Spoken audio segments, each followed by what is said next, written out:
সরাইলে আওয়ামী লীগ নেতার বিরুদ্ধে ফসলি জমি দখল ও ভরাটের মহোৎসব, প্রশাসনের নীরবতা। বিস্তারিত দেখুন ইয়াসিন মাহমুদের প্রতিবেদনে। ব্রাহ্মণবাড়িয়ার সরাইল উপজেলার কালীকচ্ছ ইউনিয়নের ১ নম্বর চাঁদপুর ওয়ার্ডের সাবেক মেম্বার ও ওয়ার্ড আওয়ামী লীগের সহ সভাপতি জিনু মেম্বারের বিরুদ্ধে ফসলি জমি, পুকুর, খালসহ বিভিন্ন জায়গা দখল ও ভরাটের গুরুতর অভিযোগ উঠেছে। স্থানীয়রা বলছেন, জিনু মেম্বারের নেতৃত্বে গড়ে ওঠা একটি শক্তিশালী সিন্ডিকেট দীর্ঘদিন ধরে এই অপকর্ম চালিয়ে আসছে, কিন্তু প্রশাসন কোনো ব্যবস্থা নিচ্ছে না। স্থানীয় একাধিক ব্যক্তি অভিযোগ করে জানান, জিনু মেম্বার শুধু নিজে নয়, একটি চক্রের মাধ্যমে পুরো এলাকায় দখল ও ভরাটের ব্যবসা চালিয়ে যাচ্ছে। নাম প্রকাশে অনিচ্ছুক এক ব্যক্তি বলেন, টাকা দিলে কোনো কিছুই বাদ যায় না। ধানের জমি, পুকুর, খাল সব ভরাট করে ফেলে। প্রশাসন সব জেনেও চুপ আছে। 10 মার্চ বিকেল 3টায় শাহপুর এলাকায় সরে জমিনে গিয়ে দেখা যায় 3 ফসলি 60 শতক জমি ভরাট করছে একদল শ্রমিক। এ সময় এক শ্রমিক জানান, আমাদের বস জিনু মেম্বার, তার সঙ্গে আরও অনেকে আছে।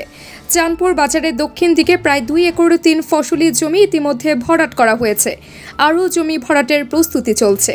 জিনু মেম্বারের সঙ্গে যোগাযোগের চেষ্টা করা হলে তাকে পাওয়া যায়নি। এ বিষয়ে সরাইল উপজেলা নির্বাহী অফিসার মোহাম্মদ মোশাররফ হোসেন বলেন, মৃত আহমদের ছেলে জিনু মেম্বার যে উনি 5টা পুকুর বর্ডারের হাত দিছে, 2টা বর্ডার হয়ে গেছে ইতিমধ্যে, আর 3টা বর্ডারের কাজ চলো। স্থানীয় যারা সাফারার আছে জি, তাদেরকে একটা আবেদন দিতে বলেন আমার বরাবর।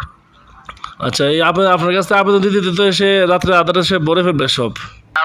এলাকার যারা ক্ষতিগ্রস্ত হয়, যারা ভিকটিমাইজড হয়, তারা একটা আবেদন দিলে তো সহজ হয়।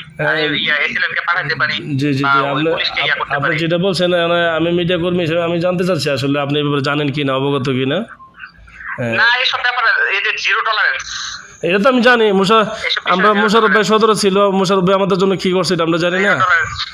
জিরো টলারেন্স, এসব বিষয়ে জিরো টলারেন্স। একটা লিখিত অভিযোগ দেন, এটা আমাদেরও একটা থাকে, একটা স্ট্রং গ্রাউন্ড থাকে, বুঝছেন। এলাকাবাসী লিখিত অভিযোগ দিলে দ্রুত ব্যবস্থা নেওয়া হবে। কেউই আইনের ঊর্ধ্বে নয়। তবে ভুক্তভোগীরা বলছেন, দীর্ঘদিন ধরে চলে আসা এই অবৈধ কার্যক্রমের বিরুদ্ধে প্রশাসন সত্যি কোনো ব্যবস্থা নেবে কিনা তা নিয়ে তাদের সন্দেহ রয়েছে।